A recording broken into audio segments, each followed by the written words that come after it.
You may have first heard of animal experimentation in elementary school, as the lights were dimmed after lunch, and your teacher read the tale of Mrs. Frisbee and the Rats of Nim, a book about a group of super rats who escaped from the confines of a government laboratory.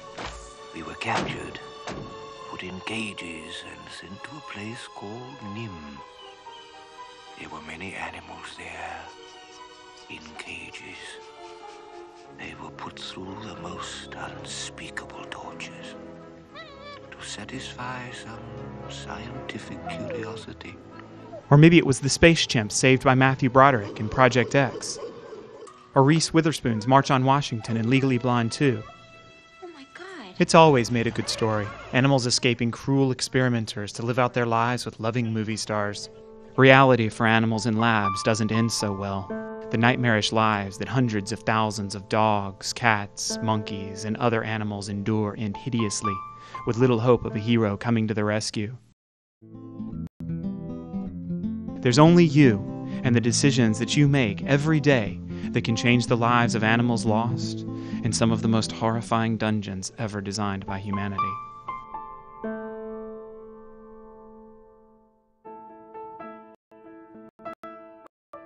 I remember the very first time I saw inside a cosmetics household product testing lab. There was a little gap in the bottom of one of these large windowless sheds, and I lay down on my back and I looked underneath, and what I could see through the crack between the door and the ground were just rows and rows and rows of cages, stainless steel cages. And you could see monkeys, you could see rabbits, guinea pigs, rats, as far as the eye could see. It was one of the most shocking revelations I've ever seen, because it really truly was a concentration camp. The tests used for everyday household products would not seem out of place in a medieval torture chamber.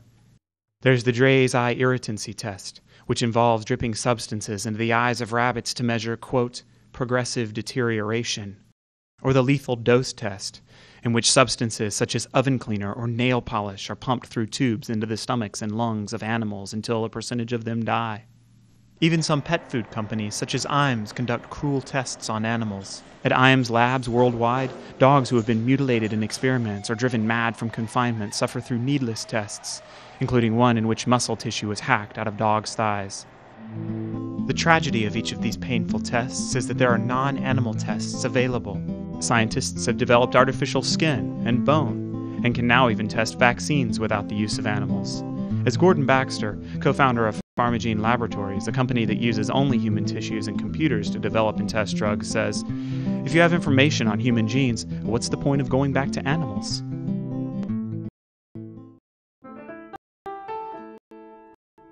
Deep inside Columbia University, past the law school where Franklin Delano Roosevelt studied and the former classrooms of investment guru Warren Buffett, there's a primate lab that would seem right at home in a Stephen King novel. In a steel cage in this lab lives a monkey named 88N182. She has languished there since 1994. A heavy pipe was recently implanted in her skull for the sole purpose of inducing stress so that the experimenter could then study the connection between stress and the menstrual cycle.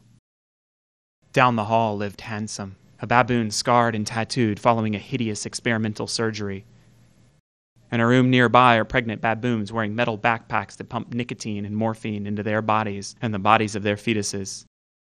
A continent away, in Jerusalem, lives Malish, an inmate of Hebrew University, whose skull was cut in half while he was still conscious in order to insert electrodes into his brain to test his visual memory. During the experiment on Malish, one of the experimenters was quoted as saying, "We did all kinds of nonsense, simply so we can do something."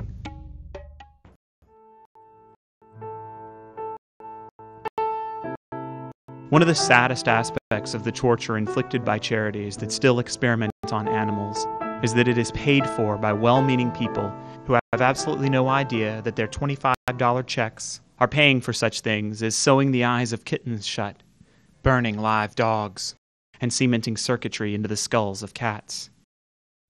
The kitten seen in this footage was born in Boys Town National Research Hospital. Her skull was open, nerves to her ears were cut, and she was placed screaming back into a cage with her mother, who could do nothing to help her. Wanting not to hurt animals doesn't mean you can't help.